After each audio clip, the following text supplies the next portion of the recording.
Jeudi noir pour William Lémergie sur C8. William à midi n'a réuni que 88 000 téléspectateurs, soit de Parc des Princes, Dixit Philippe Vandel avant l'émission. Parc des Princes, c'est 44 000 personnes. Voilà, donc c'est x2, 88 000. Bravo Philippe, vous comptez vachement bien.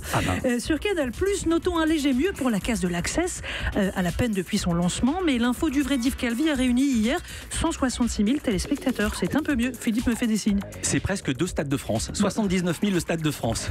Je vous le fais de tête en direct. Bravo. En ce qui concerne les scores de la soirée, je vais vous parler dans un instant dans le journal des audiences de l'émission politique de Léa Salamé avec Édouard Philippe. Mais sachez que W9 hier soir a passé le million justement avec du foot, avec l'Europa League, 1 361 000 téléspectateurs pour Lyon-Atalanta. Et puis le leader de la soirée, c'est TF1, 5 084 000 candidats pour le premier épisode de Profilage. Pour le premier épisode qui a été diffusé de Profilage où le succès garanti à chaque diffusion pour la une. Village Média sur Europe 1, le journal du village. Chose promise, chose due, on commence avec l'émission politique. Oui, l'émission politique de Léa Salamé sur France 2. Oui, on va pas faire un débrief sur le fond de l'émission, puisque nous sommes une émission média, mais on va parler de communication politique. Ce qui a pu vous surprendre hier soir, vous les téléspectateurs, c'est que le Premier ministre n'a pas hésité à faire des vannes tout au long de l'émission. D'abord, face à François Langlais, le journaliste économique, qui se trouve être chauve. Je le précise car ça a son importance pour la suite. Pour ouvrir une séquence consacrée à un éventuel rachat de L'Oréal par Nestlé, François Langlais sort un shampoing sur le plateau. Allez hop, moquerie capillaire numéro 1 du Premier ministre. C'est un shampoing, je ne suis pas un spécialiste du shampoing. Je vous suis de près, monsieur Langlais. Vous êtes mon avenir en la matière. Absolument. Je vous vois arriver sur cette route. Oui, vous avez pris un peu d'avance. Lol, quelle franche rigolade, et ce n'est pas fini. Quelques minutes après, rebelote, écoutez bien. On est en train de se couper les cheveux en quatre, pardon, pour monsieur Langlais, alors qu'on est tous d'accord. Bon, ce qui n'est pas tout à fait soluble en radio, c'est la tête que faisait François Langlais à cet instant précis. Mais ce n'est pas tout. Lors du moment que tout le monde attendait, son face-à-face avec Jean-Luc Mélenchon, Édouard Philippe a encore dégainé le meilleur de son humour. Vous êtes un républicain, je le crois. Un républicain, pas au sens parti politique, un républicain. Ça n'aurait trompé personne. Voilà, donc un républicain, mais pas un républicain. Humour. Lol, une fois de plus, mais tout ceci a un sens en communication. Souvenez-vous, nous en parlions hier dans l'émission, ce sont les conseillers en communication d'Édouard Philippe qui lui ont répété de ne pas hésiter à faire de l'humour. Tout ça pour peaufiner son image cool, mi-flegme britannique, mi-Jacques Chirac. Alors sinon, les scores, 3 163 000 Français ont regardé l'émission. Est-ce que c'est un bon résultat ? Oui, c'est pas mal, on est dans la fourchette moyenne haute de l'émission, mais c'est un peu moins bien que le record détenu par Emmanuel Macron, qui avait réuni 3 580 000 téléspectateurs le 6 avril dernier.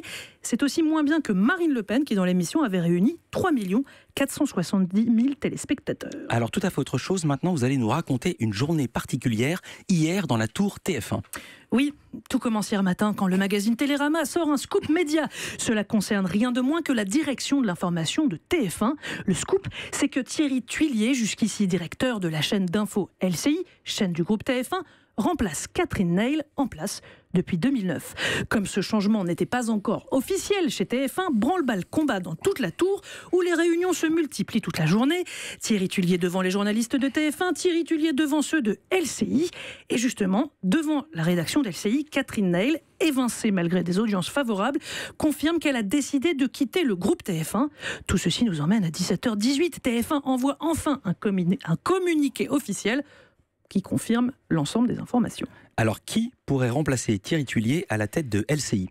Pour l'instant, on a dit à la rédaction que Thierry Tuillier gardait le poste. Mais la place est convoitée. On parle quand même de la chaîne d'info du groupe TF1 et surtout qui est passée en diffusion gratuite en avril 2016. Du coup, il y a pas mal de candidats en embuscade. On pense au journaliste politique Fabien Amias. On pense pourquoi pas à David Pujadas, tout juste arrivé lui aussi chez LCI. Alors Raphaël, c'est super cette page pour Management Magazine et Corporate Mag, mais qu'est-ce que ça change pour le téléspectateur chez lui tout ça ? Alors d'abord, il faut savoir que la direction de l'info de TF1, c'est un poste hautement stratégique, très politique. Ça veut dire chapeauter tous les JT de la chaîne, les 13h, les 20h. Je vous parle aussi bien sûr de l'organisation de toutes les émissions politiques quand il y a des échéances électorales, comme par exemple le débat qui avait eu lieu avant le premier tour de la présidentielle. Ça veut dire aussi négocier en direct avec tous les grands de ce monde au téléphone pour les faire venir dans les différentes éditions d'information. Bref, c'est que de la matière sensible. Et puis, ce qu'il faut dire aussi, c'est que Thierry Tuillier va devoir orchestrer une partition hyper complexe, la feuille de route Info 2020, autrement dit le rapprochement des journalistes qui travaillent pour les journaux de TF1 et ceux de la rédaction de LCI. Alors, chez TF1, on se refuse à parler de fusion des rédactions, le sujet est trop délicat. En tout cas, ça tombe bien, Thierry Tuilier connaît bien le job. Avant TF1, il était passé entre autres par France Télévisions, où il avait déjà organisé un rapprochement des rédactions de France 2 et de celles de France 3. Europe